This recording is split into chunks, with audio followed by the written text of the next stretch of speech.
What is up, YouTube? We are back with Wolf Tales. Before I continue where I left off in the second episode, I just wanted to say, please leave a like, comment, and subscribe. It'll help me out a lot, and let me know if you guys want to see more of this game. So, yeah, let's just pick off where we left off.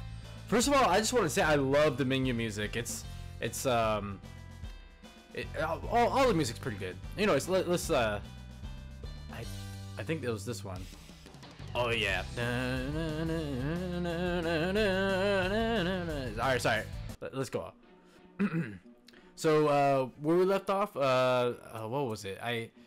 Sorry, this is a new recording session for me. What was her name? Fuyu, I guess a friend or some kind of like retainer to our house guest Mirari. She comes busting in saying, "Hey, come back to the pack, we need you," or something.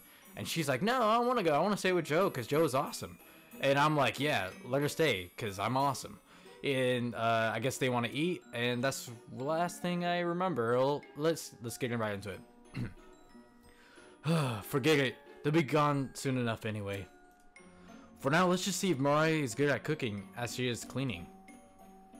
You know, I don't really like the personality of my character.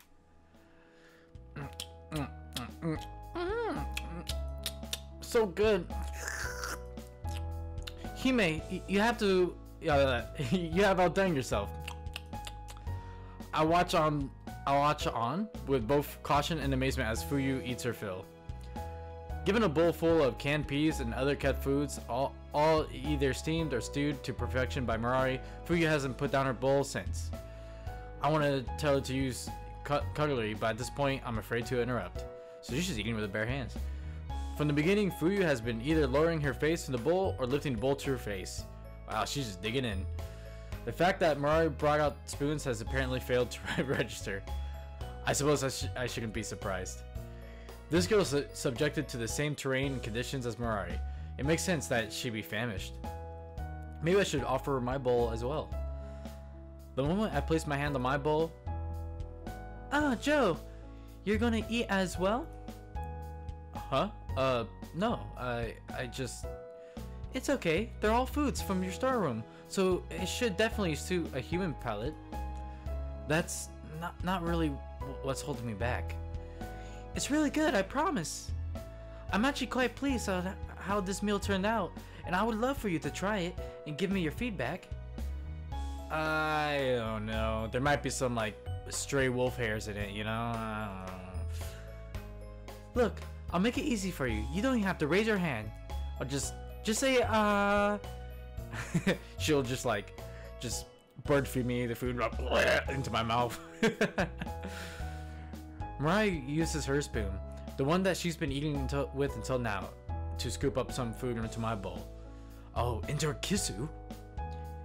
It's fine, really. Like I said before, I'm not hungry. Oh, I got some messages. All right. ... No, I just said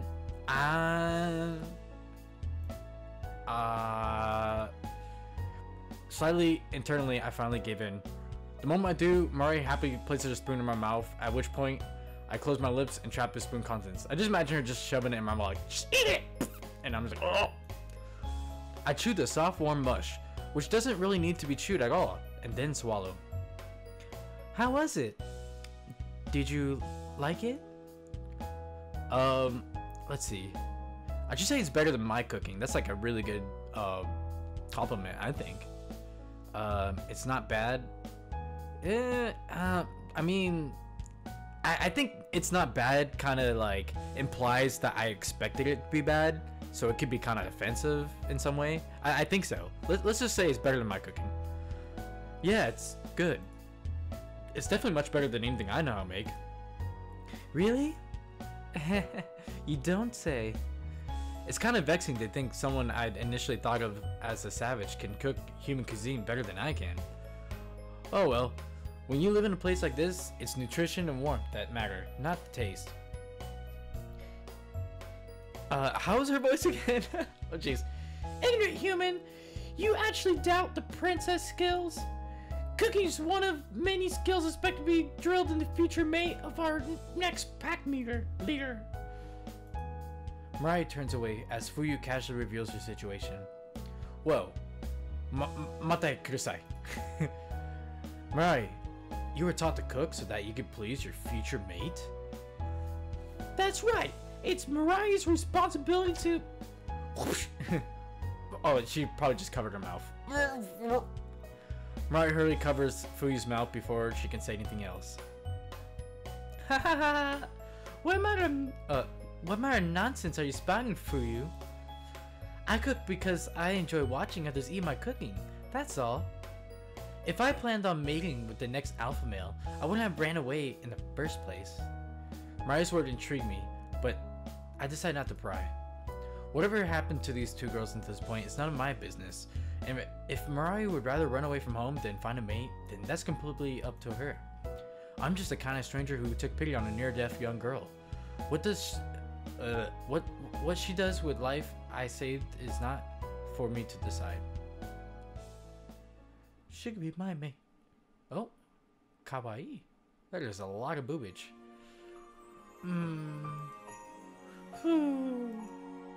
Seriously? Don't you think you should at least wait for the food to settle first? I'm so full. Joe, you should eat more too. I already ate plenty. Oh, sorry, that's me. I already ate plenty, thank you. Though, it was nothing compared to what the two of you ate. Shortly after the three of us finished eating, Mirai and Fuyu both let out big yawns, then curl up next to one another on the couch. Sharing their body warmth, I imagine they would often do out in the snow. The two girls snuggle up close to one another, with looks of contentment on their faces. Jeez, I want them off for going to sleep right after eating, but I look at them both like this, and without realizing it, I begin to smile. Just yesterday, I found Mirai on the floor, cold and shivering, as she narrowly avoided death. Then today, Fuyu suddenly barged into my cabin. She's been running her mouth all day, and we haven't enjoyed a moment of silence since she arrived. But for now, if only temporary, the two girls seem to be at peace. Sleeping soundly, comforted by the presence of their partner, the two wolf girls look like a pair of young pups, clinging to one another in an unfamiliar environment. Previously afraid for other safety, they have now found one another. They found one another once more, and can finally be at ease. I suppose I can let Fuyu stay for tonight as well. I'd feel bad for trying to separate the two of them now. Besides, I've been alone here for a long time now. A day or two, a company of these young girls wouldn't kill me. Oh, I have a bed. Oh, cool. What is that? Is that liquor or medicine? Dried? I think that's fish oil. Yeah. Well, anyways, I entered my bedroom for a moment and opened the closet. A few seconds later, I returned with blankets in my arm, which then I used to cover the girls. Even if you leave this cabin tomorrow, or for tonight, you two girls are my guests, so be my guests. Well, sleep well. Resisting the urge to ruffle the girls' hair as they sleep, I return to the kitchen with our bowls and utensils to clean up. For now, I'll let the girls rest, and tomorrow, we'll see what awaits us. Oh, I think I'm growing attached to my girls. I wake up bright and early as the morning sun lights up my room. In spite of the hellish blizzard from 2 days ago, it seems that the weather has begun to clear up, and the freezing cold is becoming more tolerable by the day. At this rate, I'll soon be able to go outside without overdressing. Filled with optimistic thoughts, I leave my bedroom and return to the main living room area. The moment I enter the room, a strong odor reaches my nose. I instinctively took a turn to look towards the kitchen. Oh, they pooped on the floor! Nah. Oh, come on! Isn't it done yet? No matter how many times you ask, breakfast isn't going to be ready any quicker. If you're looking for something to do, why don't you wake up Joe? I'd rather smother him in his sleep. You just try it, little girl. See what happens. For Just falls. Fuyu jumps back in surprise and suddenly hears my voice directly behind her. Oh, Joe, you're awake. You're just in time. Breakfast will be ready shortly. Please, take a seat. I'll bring the food out when it's ready. Okay. I'll leave it to you then. Having no intention of stopping Mirari while she's cooking, I do as she suggests and sit down on the couch. Miserable human, preying on the princess's kind nature. I keep forgetting what my original voice for her is. Whatever. Oh, shut up. It's not like I asked her to cook me breakfast or anything. Besides, you seem pretty eager to take advantage of her kindness yourself. Just a second ago, you were sitting on the floor with your tail wagging like a dog, waiting for its master to feed it. Inu? You're comparing me to an Inu? Well, yeah, that's what you look like to me. Besides, dogs and wolves are pretty much the same anyways. Do not insult me, human! Wolves are nothing like dogs. I smirk to myself as I enjoy Fuyu's reaction. Oh, how so? I thought dogs and wolves were descendant of the same ancestors. Doesn't mean we're the same. You wouldn't mix up a human and a monkey, would you? Dogs are pitiful, subservient creatures who only know how to bow before human beings. Wolves, on the other hand, are proud hunters who don't need the help of any other race to survive. So a proud, independent creature like a wolf would never do something like, I don't know, sleep in a human's cabin and eat their food. Fuyu's face converts in displeasure. Her claims of independence hold little weight at the moment. Given our current predicament. That's different. Is it? Well, what about you? Me? Yeah, what are you doing out here? This is no place for a human being to live. What, are you exiled or something? Is this your punishment? Were you caught doing something heinous and banished from society forever? Yeah, that must be it. You did something unforgivable, and you were sent out here to live for the rest of your days in solitude. How could I miss this before? And now I feel in danger just being in the same room as you. A look of panic spread across Fuyu's face as she slowly backs away from me. Would you please stop smearing my good name? I moved out here on my own free will because I don't get along with other people. That's it. Hearing my explanation, Fuyu stops backing away and begins to look at me with eyes filled with curiosity. You don't like other humans? That's the short version, yeah. Then what about us? You and Mirari? Fuyu nods. You just let us both into your home. Well, you forced your way in my home. You haven't tried to kick us out or anything. Is having us here causing distress? Yes. I feel yes is the honest answer, but like personally, I like in real life you can stay as long as you want. I mean, you're like half clothed and like pretty cute, I guess. So not particularly. I almost reply yes without thinking, but before I can do so, Fuyu's puppy dog eyes kick in once more. Looking at her pitiful, pleading eyes, I can't bring myself to call her a nuisance. I don't know. It's a bit weird to have you two here, but it's not the same feeling I get when I'm around other people. Honestly, I'm having a hard time thinking of Fuyu as a person. She really does seem more like a mischievous puppy than a rebellious young woman. Maybe it's because I like animals, but I guess you two aren't so bad. That's my impression so far, though. Given another few days, I think I might think quite differently. Is that so? Fuyu analyzes my answer carefully. She doesn't appear to be particularly invested in my answer, nor does it bring her any joy. Whew. Sorry guys, I need some water. Water break. Oh, right. Her question was one posed out of curiosity, with no ulterior motive. Well, I wouldn't worry about you changing your mind. After all, the Hime and I won't be staying long enough for you to get sick of our company.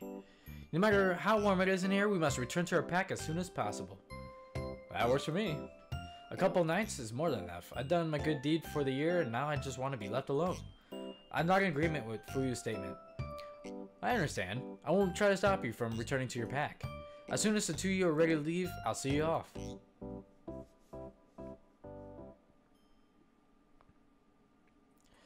Okay, Hime, it's time to go. Fuyu? What are you talking about? Please don't play dumb, princess. You know exactly what I'm talking about. You had your fun, and now it's time to be returned to the pack. Already? But we only just... That's my point. We must leave now before we get accustomed to this lifestyle. Relying on humans no good, princess. We must return to our own kind. Once the three of us has finished eating breakfast... that's the narrator, sorry. Once the three of us has finished eating breakfast, Fuyu wastes no time before making good on her promise. The satisfied smile indicative of a full belly disappears from her face, replaced by a serious expression and tone of voice to match. Do we have to go back, no matter what? I quite like it here, and Hime... Fuyu grabs Mirari by the shoulder. Don't be selfish. You have troubled this human enough as it is.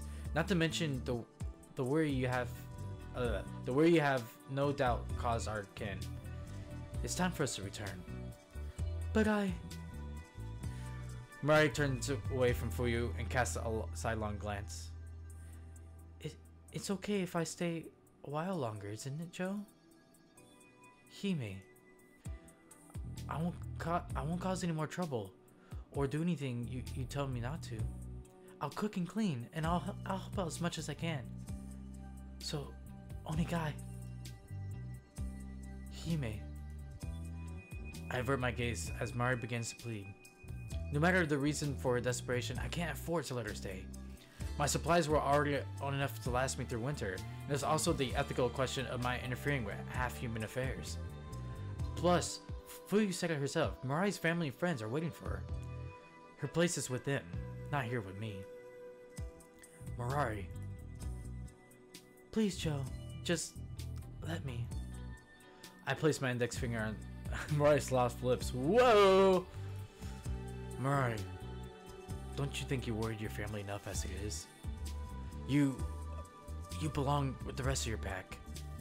Be free. Waka, what's under I understand in Japanese? It's like, wakata. I think so. I understand. Mari gives up without a fight. As quickly as I shut her down. Her eyes downcast, she slowly trudges towards the door, not even looking back once. Oh, that's so sad.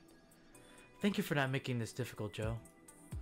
Mari may act defiant at times, but she's a reasonable person. Hearing you tell her to go home should be enough. Yeah, no problem. Feeling bad about turning Mari down, I find it hard to look Fuyu in the eye. As Mai wandered around the cabin, I suddenly realized something. Hold on a second. Is this dog shit? No. I take a pair of coats off the cook rat and present them to Fuyu. Here, take these. It's cold out there, and you guys need to stay warm. I mean, you guys are like wearing nothing, like quite literally not equipped at all for the cold. Like it's amazing you guys live this long. Like you guys live here, you know, for like a while. Like you guys should know you need more clothing than this. In response to my offer, Fuyu shakes her head. I appreciate your kindness, but I have to decline. Our tolerance for the cold is significantly greater than that of humans. Anything less than a blizzard, garments such as those will only get in our way. Oh, I see. I take another look at the outfits Mari and Fuyu are wearing. Indeed, no human would dare to dress so sparingly out here. I guess they're dressing what I just addressed. If those two are comfortable while wearing so little, they must indeed have far greater intolerance for the cold than I do. In that case, I guess this is goodbye. Maybe I'll see you two again someday? Don't count on it, loser. We live on the other side of the mountain. Were it not for the snowstorm, we would never even met to begin with. This shall be our final farewell. Aw, it's sad. Confidently asserting so, Fuyu turns her back to me and heads towards the door. As she does so, however, Mari no longer seems to be ready to leave. Mari? Mari shifts back and forth. Oh no! Is there... Huh. I don't know if we can see back. Oh. Sorry guys, I clicked too fast. Come on, Hime. Let's not delay our departure any further. As Fuyu commanded, Mario lowers her head and walks away obediently. Mario unlocks the door, then regretfully sets foot outside, gently pushed along by a dear friend. Moments later, the door slams shut, and at last, I am all alone once more. Will that be the last we see of them? I think this is a good point to call it an episode. I'll go ahead and save here. Here we go. Alright. Well, I'll see you guys on the next episode. We're going to continue where we left off, and hopefully we see our two wolf, half wolf friends again. But until then, please leave a like, comment, and subscribe. And let me know if you guys want to see more of this. Bye.